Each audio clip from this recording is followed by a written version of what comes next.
Good afternoon, members of our esteemed Academic Senate. I appreciate this opportunity to join your meeting with my President's report via this format at the suggestion of Chair Morimoto. My journey here began as a child growing up in multicultural East Oakland. I am the granddaughter of immigrants from Japan. My grandmothers were picture brides. I was raised in a Japanese American home. I attended public schools in Oakland. Then on Saturdays, I went to Japanese school. And on Sundays, I attended the Oakland Buddhist Church. I am a Buddhist. As a Japanese American woman, I have felt the sting of racial and gender bias and harassment all my whole life. It continues to disappoint me that the very same people who accuse me of looking the other way or covering up bad acts have apparently given no thought to how deeply offensive I find this behavior because I have experienced it firsthand. As an undergraduate, my first internship was at BAYWAR, Bay Area Women Against Rape. My first full-time job after I completed my master's degree in educational psychology at Cal State East Bay was at a shelter for battered women and their children in Hayward. I am a proud member of the Higher Education Academy. I believe strongly in the power of higher education to open doors and create opportunities for students, families, and communities. As someone whose family was rounded up and forced into an internment camp because of their race, and who earned the opportunity to complete my PhD, and later to become the first Japanese American woman to lead a public four-year American university, I am living proof of those possibilities. My life's experience shows that the CSU system empowers communities. I am a product of the CSU. And we know that if we bring one student from a family, others will follow from that family, from that neighborhood, and from that community. And the work we do here at Sonoma State is not possible without the close collaboration between faculty, staff, students, alums, administration, and community. I thank you for all the work you do on behalf of our students. You are gathered here today to debate a very serious matter, and I would like to address it directly and say some things that I think need to be said now, today. The past few weeks have been a challenging time. As your president, I take responsibility for my role in this situation, and I am committed to doing everything possible to learn the lessons and do everything possible to avoid a recurrence. I have apologized unreservedly. But the concept of responsibility and the spirit of fairness would also dictate a review of the entirety of what my team and I have accomplished in the past 5+ years. I came here at a time when my predecessor had served this campus for 24 years. The campus was crying out for change, and many of you led those calls. I heard you, and I acted. Together with a strong cabinet, with this distinguished faculty and the support of staff, students, alums, community leaders, and generous donors, we have transformed this campus into a new cultural hub, a strong academic center, and have achieved successful outcomes for our students and their families. And we have a green music center that is an important part of our campus with our arts integration program, our inclusive programming, and our commencement held in our beautiful facility. Among the many points of pride, we have increased our four-year freshman graduation rate Our 2-year graduation rate for transfer students is number 1 in the CSU. Prior to COVID, we graduated our 2 largest classes ever in Sonoma State's history. And I created Sonoma State's first Chief Diversity Officer position and the Office of Diversity, Equity, and Inclusion, or DEI. We became an HSI, a Hispanic serving institution, in the first year of my presidency, which enabled us to be eligible for designated federal dollars. We are strategically advancing work in support of our Latinx students and earned in our first year an HSI grant, a $2.5 million project preparing underrepresented educators to realize their teaching ambitions, or Puerta. We are increasing our focus on Native American initiatives, creating a Native American Studies major, and continuing our partnerships, our very important partnerships with area nations to increase enrollment. We have reached our annual $9.5 million fundraising target even during COVID, and we are using some of those funds for scholarships as one effort among many to build back our enrollment. And we have done so much more. I have taken great pride in the work we have done together at Sonoma State, but some continue to characterize my time here with only this recent crisis in mind. Let me turn to the issue of allegations of potential harassment or other misconduct. I'll restate how repugnant I find this behavior because I have experienced it. But let me be clear as I can be. I was not informed about any allegations or about any investigation until about 1 year after the allegations and the investigation was conducted by the Chancellor's office. 1 year. And even then, it was to learn that the investigation yielded no charges of wrongdoing. If you know anything about how things work in the CSU system, you will know I had no role in the investigation, no role in its announcement, and did not put my finger on the proverbial scale.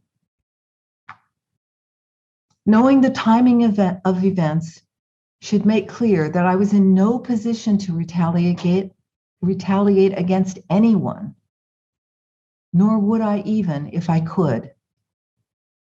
That is not who I am. The Chancellor's investigation found no evidence of wrongdoing, no substantiation of claims. As to the settlement, I will take responsibility for my decision to add my signature, but not for its content, the amount involved, or how it was paid. Those decisions were out of my hands, made by the Chancellor's office and the Office of General Counsel and outside lawyers, none of whom represented me as an individual. I was advised by CSU to sign it as a means of avoiding future litigation, and I imagine anyone in my position would have done the same given this strong advice from his or her bosses and their lawyers. A little over a week ago, one of our CSU trustees visited our campus. This was scheduled months in advance, and I have to admit that Monday morning I was worried about what he would think, given the press stories that had just come out. Trustee Sebelius said that his visit was informative and enjoyable. He noted the strength and focus of individuals or groups that he met with. He said, and I quote, "Your campus is a significant and precious part of the CSU, and given its location and regional significance, I am optimistic about the campus's future development." In my closing session with Trustee Sebelius, he asked me how he could help. I asked him to share his perceptions of our campus with others. He texted me a few days later and confirmed that he did. It came as a great relief given the current controversy, but it focused me even more clearly on the significant challenges we still have. Our work is not complete. I will double down on our Title IX efforts. I listened this week to brave student survivors who visited with me in my office, and I felt their courage and pain through their tears. We have to do better. Given the hearts and minds and commitment we have at Sonoma State, there shouldn't be a hint, a suggestion, a possibility of harassment or discrimination.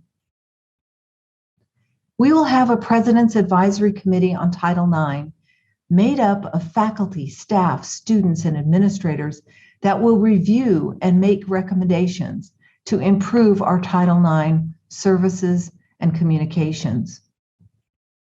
We will implement a restorative justice program that will help us to work through some of our Title IX issues and other issues of conflict.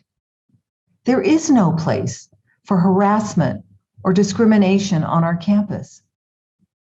I care deeply about these issues. I care deeply about our campus. I believe that sometimes administrators are too risk averse. We need to communicate where we are in the complaint processes as much as we can to the letter of the law. And that's why I'm excited that Julie Vivas, our new Title IX officer and senior director of the Office of Prevention of Harassment and Discrimination, or OPHD, has recently joined us. She has a unique combination of a master's degree in student affairs, a law degree, and years of experience in doing this work as a practicing attorney. We're very fortunate to have her join us. We will do better in addressing Title IX issues, including education, prevention, and complaints for all members of our campus community. I will continue to meet with this academic senate, our students and staff, to develop plans of action as we move forward in this continued transformation of our campus. I have chosen to speak from the heart today because I find so much of the current narrative to be so wrong, and in many cases, simply untrue. I do not tolerate harassment or discrimination and reject the suggestion that I, unlike my male counterparts, should have my career on the line because of alleged actions of my spouse. And I am so disappointed that this Senate, with whom I have worked well, and which includes so many friends and colleagues, has been put in the position of a no confidence action. Each and every day I walk on this campus, I am reminded that this is my home. And as many of you know, I lost my house to the Tubbs fire in 2017, and I was forced to abandon everything I owned as I fled from that house in the midst of intense fires, explosions, and smoke. I temporarily moved into a vacant residence hall apartment because I had nowhere to live. I moved 6 times that year. I carried on. I led a gratitude gathering when the campus reopened, and just a week later, we had our previously scheduled WASC accreditation visit. Of 8 commendations we received, I'd like to highlight 2. We were commended for a strong sense of community as reflected in connecting students to services. And our academic senate was commended for its willingness to work actively with Sonoma State leadership for the benefit of students and the advancement of the institution's mission. And so, while I lost every single one of my possessions in that fire and nearly lost my life, I walked away with my integrity, my character, my life's memories, my ancestral spirits, and my quest to survive, to succeed. And this motivates me even more each and every day. In tough times, I think and often speak about the symbolism of bamboo. Bamboo is an incredibly strong and versatile plant, yet it is flexible and can bend. It has integrity and a strong core. It can withstand tough winds and is resilient. No matter what, bamboo can weather a storm and not break. In closing, my parents used to say, a Japanese saying, "Sumoreba yama to naru." Loosely translated, it means that even the tiniest particles of dust, when gathered together, can create a mountain that enables others to climb higher and see farther than they ever imagined or dreamed possible. We together are those particles. We are creating that mountain, and we are allowing our students and their families and this community to climb higher and to dream bigger, to achieve in ways they've never before imagined. I am so honored to serve as your president. I remain committed to serving, and I urge you to look beyond the past couple of weeks, to look forward to that mountaintop, so that together we may continue this journey for our students and the community. We have so much more work to do to help our students, staff, and faculty, all of us, to climb higher and to see farther than they or we ever imagined or dreamed possible. With gratitude, thank you so much for listening to me.